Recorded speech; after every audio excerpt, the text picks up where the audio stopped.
오늘은 본문의 말씀을 통해서 거룩한 분별을 이루는 동행이라는 제목으로 여러분과 함께 말씀을 나누기를 원합니다. 지난주 우리가 말씀을 통해서 하나님의 형통은 단순한 성공이나 외적인 번영이 아니라 그것은 하나님의 뜻과 목적을 이루기 위해 하나님께서 상황과 사람들을 주관적으로 움직이시는 방식이다라고 말씀을 드렸습니다. 요셉의 삶을 보십시오. 그는 보디발의 신임을 얻고 가정의 모든 일을 맡은 총무가 되었습니다. 하지만 여전히 종의 신분에서 벗어나지 못한 상태였습니다. 우리는 일이 잘 풀리거나 나의 신분과 위치가 바뀌어서 사람들 앞에 드러날 때를 형통이라 여길 때가 있습니다. 그러나 요셉의 형통은 그런 외적 조건에 있지 않았습니다. 요셉이 보디발의 집에 이르러 머무는 동안 겪었던 일련의 일들은 남들이 쉽게 경험하지 못할 고난과 시련의 연속이었습니다. 하지만 그 여정에는 하나님의 섭리 속에 반드시 통과되어야 할 과정이었습니다. 이는 요셉과 함께 하신 하나님의 동행이 만들어낸 길이었습니다. 하나님과 동행하는 삶에는 분명한 특징이 있었습니다. 그것은 주변 사람들이 하나님의 임재를 보게 되는 삶이라는 것이었습니다. 보디발은 요셉과 함께 하시는 하나님을 보았고 요셉의 손에 맡겨진 모든 일이 형통하게 하시는 하나님을 직접 목격하였습니다. 사랑하는 여러분, 하나님과의 동행은 나의 내면에서부터 일어나 외부로 드러나게 되어 있습니다. 그러므로 타인의 시선을 통해서 하나님이 보이게 되는 삶을 살 수밖에 없는 것입니다. 이 시간 여러분의 전후자에 있는 분들에게 여러분 이렇게 고백하겠습니다. 당신의 삶 속에서 하나님이 함께 하심이 보입니다. 아멘. 아멘. 오랜 시간 고난의 길을 겪었던 요셉에게 마침내 하나님께서는 위로의 순간들을 허락하시고 계십니다. 요셉을 통하여 복을 흘려 보내시는데 창세기 39장 우리 4절 말씀을 함께 읽겠습니다. 요셉이 그의 주인에게 은혜를 입어 섬김에 그가 요셉을 가정 총무로 삼고 자기의 소유를 다 그의 손에 위탁하니 요셉을 통해 하나님을 보게 된 보디발은 요셉을 바라보며 깊은 만족과 신뢰를 표현했습니다. 그의 눈에 요셉은 단지 일을 잘하는 종이 아니라 특별한 사람으로 비추어졌습니다. 요셉의 존재 자체가 보디발의 마음에 들었던 것입니다. 여러분이 속한 가정에서 또한 일터에서 부모님이나 형제자매 또는 직장 상사와 동료들이 여러분들을 바라보면서 흡족해하고 또는 신뢰를 보내는 모습을 경험한 적이 있으시죠? 그런 순간 우리의 마음이 어떠합니까? 그들의 기쁨과 신뢰가 내 삶의 방향을 확인해 주는 것 같고 또는 하나님께서 나를 통해 일하고 계심을 느끼게 되지 않습니까? 요셉은 낯선 땅에서 종의 신분으로 하대받으며 시작했습니다. 그러나 그 가운데서도 주인의 깊은 신임을 얻게 되었고 이로 인해 요셉의 마음에 큰 위로와 확신을 얻었을 것입니다. 그리고 보디발이 요셉에게 집안의 모든 소유를 맡긴 그 시점부터 하나님께서는 요셉을 위하여 놀라운 일을 펼쳐나가기 시작하셨습니다. 하나님과 동행하는 삶이 우리에게 축복이 되는 이유가 여기 있습니다. 하나님께서 애굽 사람 보디발의 집에 복을 내리시되 그 집과 밭에 있는 모든 소유에까지 그 복이 미치게 하였습니다. 보디발은 어느 때와 마찬가지로 금전을 주고 노예 한 사람을 집에 두었을 뿐입니다. 그런데 그로 인해서 하나님의 복이 자신의 집 전반에 임하는 것을 경험하게 된 것입니다. 한 명의 종이 이렇게 큰 영향을 미치게 될 수 있구나라는 것을 그는 깨닫는 순간 그가 관리하던 모든 것을 요셉의 손에 위임하였고 자신이 먹는 음식 외에는 간섭하지 않도록 하였습니다. 주인이 시키는 일만 하던 요셉이 이제는 주인의 입장에서 종들에게 일을 하다라는 자리에까지 올라갔습니다. 하나님과의 동행을 이루는 요셉의 삶을 통해 하나님은 보디발의 전체 집에 복을 내리셨습니다. 여러분, 그렇다면 한 사람을 통해서 그 집안 전체에 복을 내리신 것은 또는 어떤 예를 통해서 알 수 있을까요? 여러분, 화면을 보게 되면 여러분이 잘 아시는지 모르겠지만 2001년도 9월에 하나님의 부르심을 받은 무명의 맨발의 전도자 최춘선 할아버지입니다. 맨발로 그분이 전도하신 이유는 남과 북이 통일이 되면 그때 내가 신발을 신겠다라는 고백을 한 적이 있습니다. 아마 그 이유로 맨발로 전도를 한 것 같습니다. 추우나 더우나 이 할아버지는 맨발로 지하철을 돌아다니며 전도하였던 할아버지였습니다. 최초촌 할아버지가 생각나면서 그분의 영상을 또다시 한 번 더 들춰보았습니다. 그리고 그분의 영상 가운데서 제 생각에 좀 각인되는 세 마디의 문장이 있었습니다. 미운 사람이 없는 사람은 1등 권세예요. 세상의 왕들의 억만배 권세예요. 그리고 진리는 고독해도 날로 더욱 담대합니다라고 그분이 말씀하였습니다.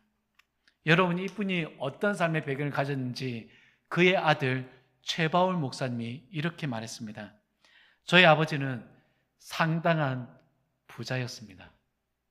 이런 그 부자가 얼마만큼의 부자였냐면 김포공항 옆 5만 평의 땅을 소유했던 분이셨고 60년대에 자가용이 무려 5대가 있었습니다. 지방까지 들어가려면 정문에서 한참을 걸어야 했다라고 그의 아들이 말하였습니다. 그런데 어느 날 자신의 아버지가 말씀을 깨닫고 나서 말씀 그대로 자신의 재산을 나누어 주셨다고 말합니다. 땅을 떼어주다 보니 땅을 받은 사람들에 의해서 동네가 형성되었고 그 동네 안에는 학교와 농장과 교회가 세워졌다라고 고백하였습니다. 이런 아버지의 나눔은 더욱더 확장되어서 길거리에 있는 온갖 불쌍한 사람들을 집으로 데려오기 시작했다고 합니다. 그리고 고아들을 집안에 들인 것도 견디기 힘들었는데 자신들도 고아들과 똑같이 입히고 먹이셨다라고 말씀하셨습니다. 고등학교 때는 어머니가 자궁암으로 누워 계셨을 때 아버지가 전도한다며 밖으로 나가셨습니다. 그때 저는 동생들을 모아놓고 이렇게 말했습니다. 우리는 아버지처럼 예수님을 믿지 말자. 절대로 믿지 말자라고 말하였다 합니다. 모든 것을 나눠주고 남은 땅까지 빼앗기고 고아들과 함께 이사를 하게 되었는데 아버지가 그때 이런 찬송을 불렀다고 합니다. 내 주를 가까이 하게 함은 십자가 짐 같은 고생이나.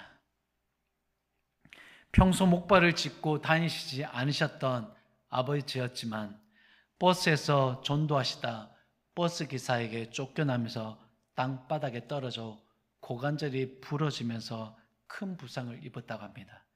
그때부터 최춘선 할아버지는 목발을 짚으면서 다리를 절기 시작했죠.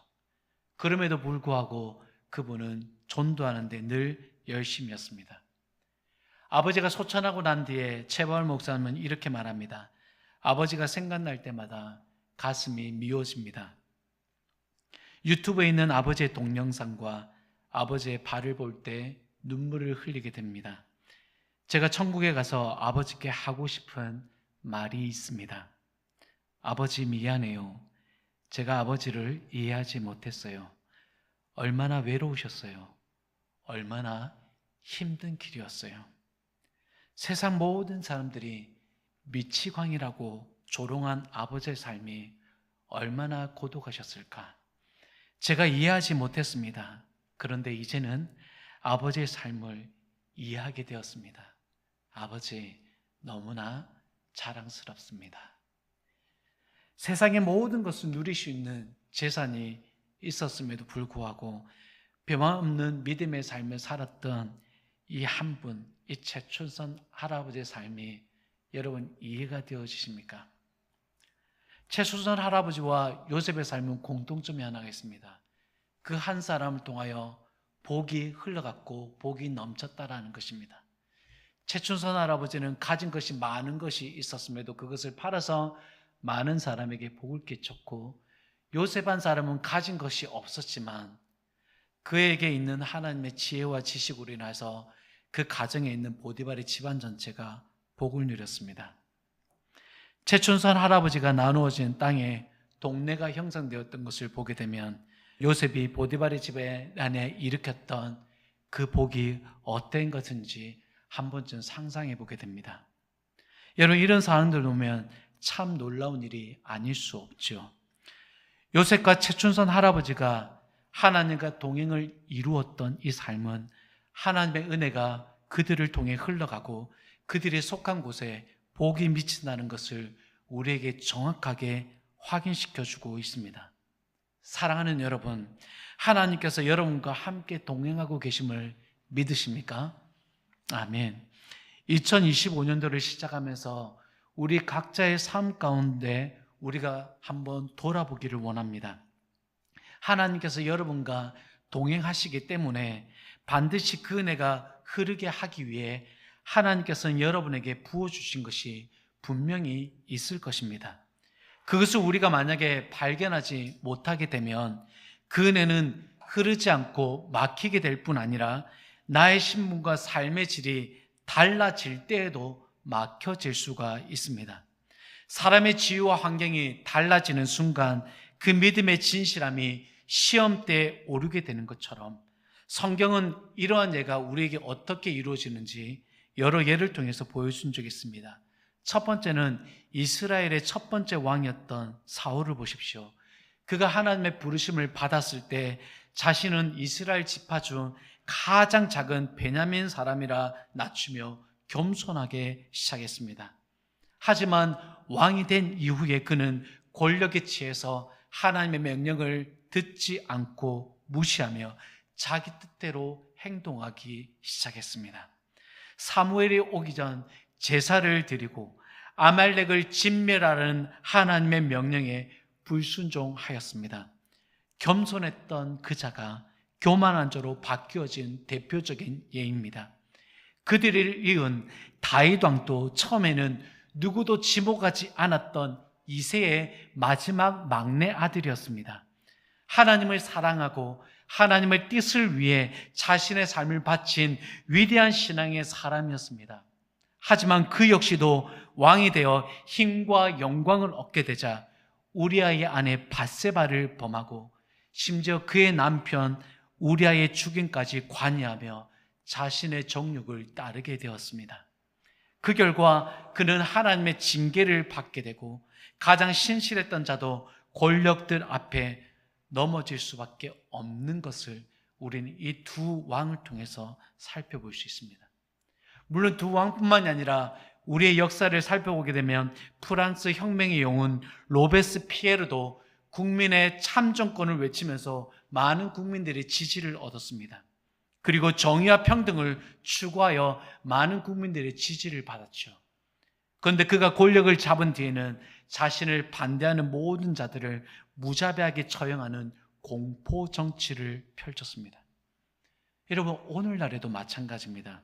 직장에서 높은 위치에 오르게 되면 갑자기 권위적으로 바뀌는 경우와 교회에서 섬기던 평신도가 장로나 집사, 목사의 직분을 받은 후에 교만해지는 모습들, 이 모두가 위치와 인정, 권력이 인간 내면에 이렇게 영향을 미치며 시험한지를 잘 보여주고 있는 단편적인 예입니다. 여러분, 사람의 진정한 모습은 고난이 아니라 성공과 권력 속에서 더 선명하게 드러난 것은 아닐까요? 하지만 요셉은 그렇지 않았습니다. 오히려 그는 가진 권력이 있었음에도 불구하고 그는 더더욱 하나님 앞에서 거룩한 분별력을 가졌습니다. 그러므로 동행은 거룩한 분별력을 얻게 되어 있습니다. 요셉은 자신을 신임하는 주인으로부터 어떤 변심 없이 일관된 모습으로 계속해서 섬겨가는 것 같습니다. 그는 17세 소년으로 보디발의 집에서 섬겼습니다. 애굽의 총리가 되었을 때 그의 나이가 30세였으니까 요셉의 종의 신분과 감옥에서 지낸 시간은 무려 13년의 시간입니다.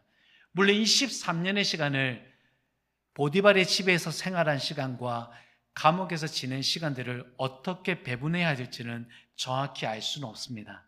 하지만 수년의 시간을 이 보디발의 집에서 생활했던 것은 분명합니다. 어린 소년의 모습에서 어느 순간 수년 동안 섬기면서 요셉은 장성해진 모습으로 성장하였습니다. 그의 성장한 모습을 오늘 본문에서는 그가 용모가 빼어나고 아름다웠다라고 말씀하고 있습니다. 종의 신분이었지만 참으로 아까웠다며 멀리서 유심히 바라보는 한 여인이 있었습니다. 그 여인은 바로 보디발의 아내였습니다.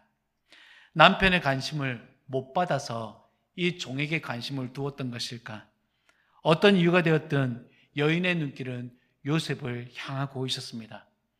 요셉의 눈길을 끌기 위해서 화려한 옷도 입어보았을 것이고 요셉의 또한 관심을 얻기 위해서 짙은 향수를 뿌려가며 노력을 하였을 것입니다.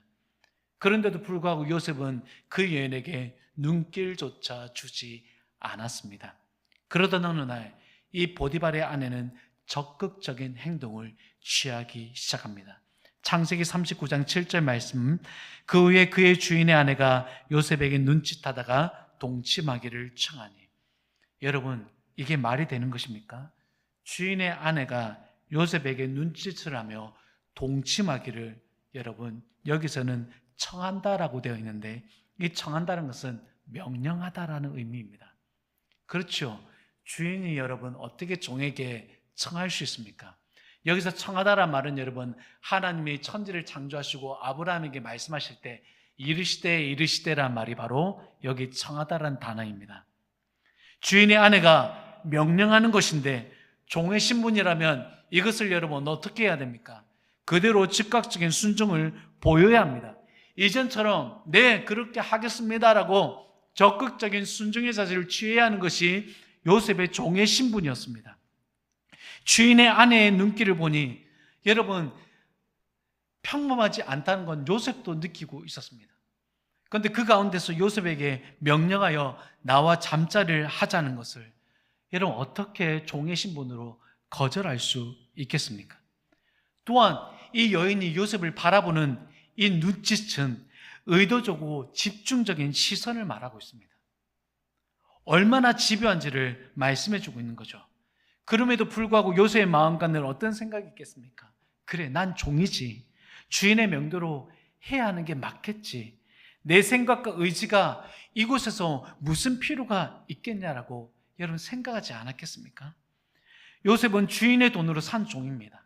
그러나 주인이 하는 모든 말은 들어야 하고 자신의 생각과 판단은 중요하지 않습니다. 이러한 상황에서 요셉이 주인의 아내에게 이렇게 대답합니다. 여러분 39장 8절과 9절 말씀을 한 목소리로 읽도록 하겠습니다. 요셉이 거절하며 자기의 주인의 아내에게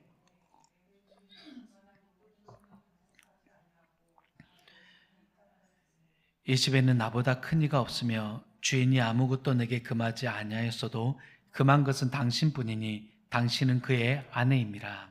아멘. 여러분 요셉이 거절한 명분은 주인 보디발이 금한 것은 당신뿐이다라고 말하였습니다. 우리가 앞서 살펴봤던 보디발이 분명 그렇게 말했죠. 자신이 먹을 것 외에는 간섭하지 못하게 하였다. 여기서 여러분 음식이란 뜻을 레헴이란 뜻인데 이 레헴이란 단어 여러분 들어서 알 겁니다. 베들레헴. 이 레헴은 빵이란 뜻이거든요. 그러니까 베들은 집이에요. 빵의 집이 바로 베들레헴이죠.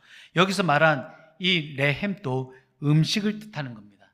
하지만 이 음식 외에 또 다른 의미가 있는데 이 의미는 사적 은밀한 영역을 말하기도 합니다.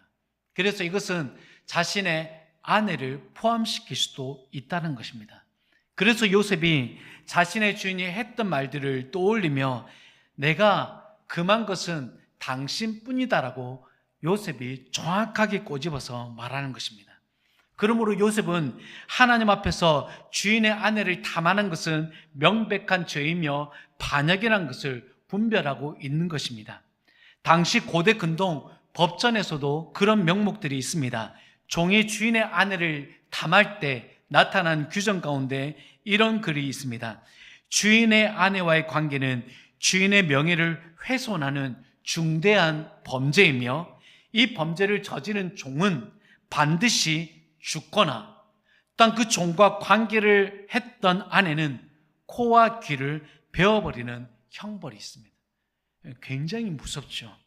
고대 근동의 법전에도 명시하고 있는 이 규정이기도 하지만 요셉은 하나님 앞에서의 더욱 명확한 분별을 이루고 있습니다. 창세기 39장 9절 하반절에 보면 그런즉 내가 어찌 이 큰 악을 행하여 하나님께 죄를 지으리까라고 고백합니다. 요셉은 보디발의 아내의 유혹을 여러분 아주 작게 본 것이 아니라 매우 큰 악의 형태로 보았습니다. 여기서 크다라는 형용사 가두리라는 단어는 하나님께서 천지창조를 이루실 때 낮과 밤을 구분하게 하기는 두 광명체를 꾸밀 수식할 때 큰 광명체로 갈 때 이 크다라는 단어가 바로 이 가두리라는 단어입니다. 또한 이 단어는 가인이 죄를 짓고서 하나님께 이렇게 고백하죠. 하나님께서 내 재벌이 지기가 너무 무겁다라고 표현한 것도 바로 여기에 표현된 가두리입니다. 사랑하는 여러분, 하나님과 동행을 이룰 때 우리에게 가장 필요한 것이 이 거룩한 분별력입니다. 믿지 않는 이들은 또한 믿는 무리들 안에서도 우리 가운데 유혹되어져 오는 죄를 가볍게 여기는 경우들이 있습니다. 나의 기쁨과 쾌락을 위하는 것이라면 우리는 그 죄를 가볍게 여길 수 있습니다. 하지만 요셉은 그 쾌락의 미혹을 하나님 앞에서 크게 해석하고 하나님 앞에서 자신의 삶을 늘 주시하고 있었습니다. 종으로부터 거절을 당하면 자존심도 상할 만합니다.